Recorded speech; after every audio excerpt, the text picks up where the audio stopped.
함께 볼 하나님의 말씀은 요한계시록 14장입니다. 요한계시록 14장 우리 19절 20절 말씀을 함께 보도록 하겠습니다.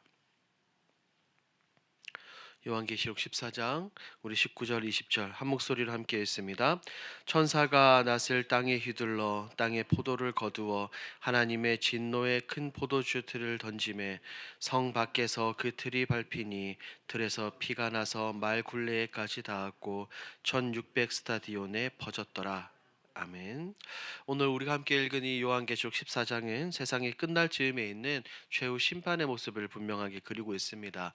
요한은 다른 것을 본 것이 아니죠. 하늘에 앉으신 인자 같은 이가 금 면류관을 쓰고 손에 예리한 낫을 든 모습을 보았습니다. 그리고 여러 가지 일들이 일어나죠. 이것은 의인과 악인의 운명을 완전히 갈라지는 마지막 심판의 순간을 상징합니다. 하나님께서 모든 역사를 마무리하시고 각 사람의 행위에 따라 공의롭게 갚으신다는 메시지를 담고 있죠. 오늘 본문을 조금 더 깊이 한번 살펴봅니다. 내용 관찰 1번입니다. 구름 위에 앉으신 인자 같은 이는 어떤 일을 행합니까? 구름 위에 앉으신 인자와 같은 이는 손에 예리한 낫을 드셨죠. 그리고 그 낫으로 땅에 곡식을 거둡니다. 이것은 하나님의 정하신 그 때가 이르러 세상의 추수를 시작하는 것을 의미합니다. 그리고 공의로우신 하나님은 의로운 자들을 거두어 하나님께서 약속하신 하나님의 나라로 들이시는 심판의 행위를 나타냅니다. 2번입니다. 제단에서 나온 다른 천사는 무엇을 행하며 그 결과는 어떠합니까? 제단에서 나온 다른 천사는 불을 다스리는 권세를 가졌죠. 예리한 낫을 가진 천사에게 명령하여 땅에 포도송이를 거두게 합니다. 그가 낫을 휘둘러 포도송이를 거두자 어떻게 됩니까? 하나님의 진노의 큰 포도주 틀에 던져지게 됩니다. 그 결과 포도즙이 흘러나와 그것은 피처럼 변하고 하나님의 심판이 온 땅에 임하는 참혹한 모습을 그려내고 있습니다. 이것은 의인이 아니라 악인들에 대한 하나님의 공의로운 심판과 진노의 완전한 실행을 우리에게 분명하게 보여주죠. 이 부분은 연구와 묵상에서 조금 더 깊이 살펴봅니다. 연구와 묵상입니다. 낫으로 거둔 곡식과 포도의 결과가 각기 다른 이유는 무엇입니까? 오늘 우리가 함께 읽은 이 14장의 핵심이죠. 등장하는 두 개의 낫. 각 곡식의 추수와 포도의 추수는 전혀 다른 두 부류의 사람과 두 가지의 결말을 상징합니다. 하나님은 이 세상의 마지막 때에 온 세상을 향해 구원의 완성과 심판의 완성이라는 두 방향의 일을 이뤄갑니다.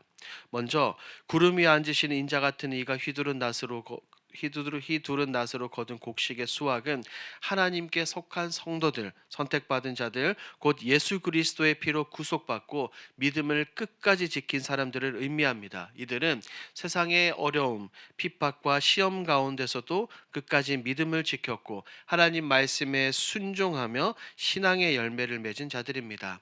하나님은 이들을 마치 익은 곡식처럼 거두어 천국의 곳간에 들이십니다.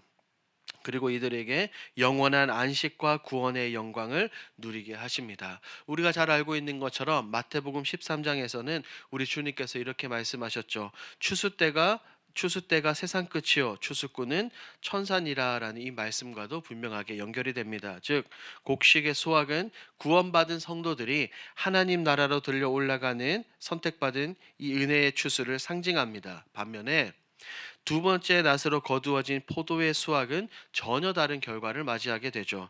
제단에서 불을 주관하는 천사가 낫을 휘두릅니다. 포도송이를 거두어 하나님의 진노의 큰 이 포도주 틀에 던질 때 피가 강물처럼 흐르게 된다라고 말합니다.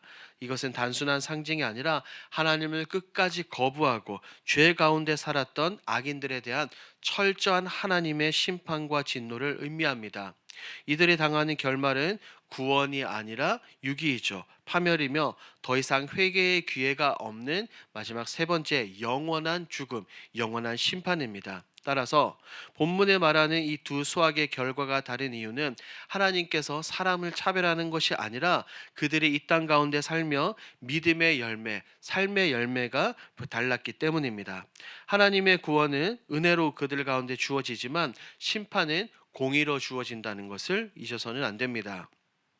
곡식은 하나님께 속한 자들이며 포도는 하나님을 거부한 자들의 상징입니다. 하나님은 이처럼 모든 사람들에게 우리도 동일합니다. 동일한 은혜의 시간을 주시지만 결국 최후 심판 때에 내가 무엇을 믿고 무엇을 어떤 삶을 살며 어떤 열매를 맺느냐에 따라서 달라지게 된다는 것이죠. 세상의 풍요나 성공이 아니라 하나님 앞에서 겸손하고 신앙의 열매를 맺는 삶이 곧 구원의 곡식으로 거두어진다는 것을 우리는 분명히 기억해야 합니다. 느낀 점을 봅니다. 영원한 구원과 심판이라는 두 가지 낫이 존재한다는 사실에서 무엇을 느낍니까? 오늘 본문 영원한 구원과 심판이라는 이 두 가지 낫이 존재한다는 사실을 보면 하나님의 구원이 얼마나 크고 동시에 심판이 얼마나 두려운가를 다시 한번 깊이 느낍니다. 하나님은 사랑의 하나님이시지만 더불어 공의의 하나님이시죠. 모든 사람에게 구원의 기회를 주시지만 끝내 그 은혜를 거부하고 외면하는 자들에게는 반드시 심판으로 응답하십니다. 이 말씀을 보며 그리고 묵상하며 우리는 그리고 나는 지금 어떤 낫 아래에 살고 있는지를 돌아보게 됩니다. 구원의 낫 아래에 있는 사람은 주님의 은혜, 하나님의 사랑과 은혜 안에서 믿음의 열매를 거두는 사람이고, 반면 심판의 낫 아래에 있는 사람은 자신의 뜻과 자신의 욕망을 따라 세상을 살아가는 사람입니다. 따라서 이 두 낫의 존재는 개인의 신앙을 긴장하게 하고 오늘 하루를 그리스도인으로 어떻게 살아야 될지를 분명한 방향을 제시해 줍니다. 우리에게 아직 기회가 있을 때 주님 앞에서 말씀을 붙들고 믿음으로 살며 복음의 열매를 맺으며 하나님의 구원의 낫 아래에 속한 인생이 되어야 되겠다고 분명하게 생각을 해봅니다. 적용입니다. 구원의 낫 아래에 설 수 있도록 내 삶을 정비해야 함을 깨달았던 때는 언제입니까? 누구나 삶이 바쁘고 분주할 때 신앙이 중심에 흔들리며 세상의 가치와 기준을 따라가려 했던 그런 순간들이 있었을 겁니다. 그럴 때마다 하나님께서는 다름 아닌 말씀과 사건을 통해 여러 가지 사인을 통해 우리의 마음을 멈추시게 하는 경우들이 있습니다. 우리가 지금 요한계시록을 새벽마다 살펴보고 있는데 얼마 전 살펴보았던 라오디게아 교회는 어떻습니까? 외형적으로는 부족함이 없었지만 영적으로는 미지근해 주님께 책망을 받았던 것처럼 누구나 신앙의 온도가 식을 때가 있습니다. 그러나 우리 주님은 그때마다 우리에게 회개의 기회를 주시며 내가 사랑하는 자들을 책망하노니 징계하노니 열심을 내고 회개해라라고 말씀해 주십니다. 이런 말씀을 통해 우리가 깨닫는 것은 구원의 낫 아래 서기 위해 단순히 교회 다니는 것으로 만족해서는 안 되는 것입니다. 우리가 날마다 마음을 새롭게 하고 삶의 방향을 세상이 아니라 나의 만족과 유익이 아니라 하나님을 향해서 하나님께 맞추는 결단이 필요하다는 것을 깨닫습니다. 더 쉽게 표현하자면 머리로만 이해하는 것이 아니라 매일의 삶 가운데서 분명한 결단과 실천이 필요하다는 것이죠. 마지막 결단입니다. 오늘 순종의 낫을 휘둘러 작은 추수를 감행하기 위해 무엇을 실천하겠습니까? 오늘 말씀을 생각하며 다음과 같은 결단을 해보는 것은 어떨까요?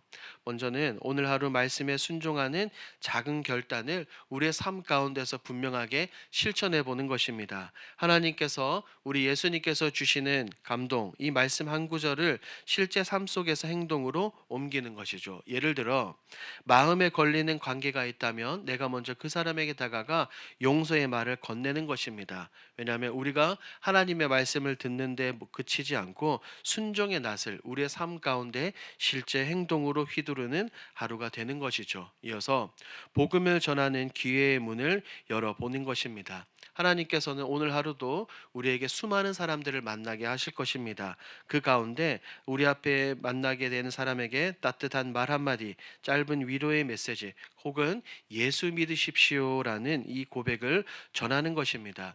누군가에게 간단히 건넨 이 한마디의 작은 순종이 하나님 나라의 추수로 이어질 수도 있는 것입니다. 이것을 기억하시고 오늘 하루의 삶 가운데 이 모든 것을 실천하시는 저와 여러분들이 되길 우리 주님의 이름으로 축복합니다. 아멘. 오늘 들은 말씀을 기억하며 함께 기도로 나아가겠습니다. 첫 번째, 날마다 스스로를 돌아보며 말씀으로 새롭게 되는 삶이 되게 하옵소서. 심판의 날에 알곡으로 들여질 수 있도록 오늘도 성숙한 열매를 맺는 믿음의 농부가 되게 하옵소서. 우리 12월 집중 기도 제목입니다. 중보기도, 전도, 제자 훈련을 통해 더욱 굳건한 믿음의 공동체로 세워지게 하옵소서. 새 가족들이 믿음 위에 잘 정착하고 말씀 위에 바로 서게 하여 주시옵소서. 이와 같은 기도 제목으로 기도하시고 여러분들이 가지고 오신 개인의 기도 제목으로 자유롭게 기도하시다가 돌아가겠습니다. 우리 주여 힘차게 부르짖고 기도합니다.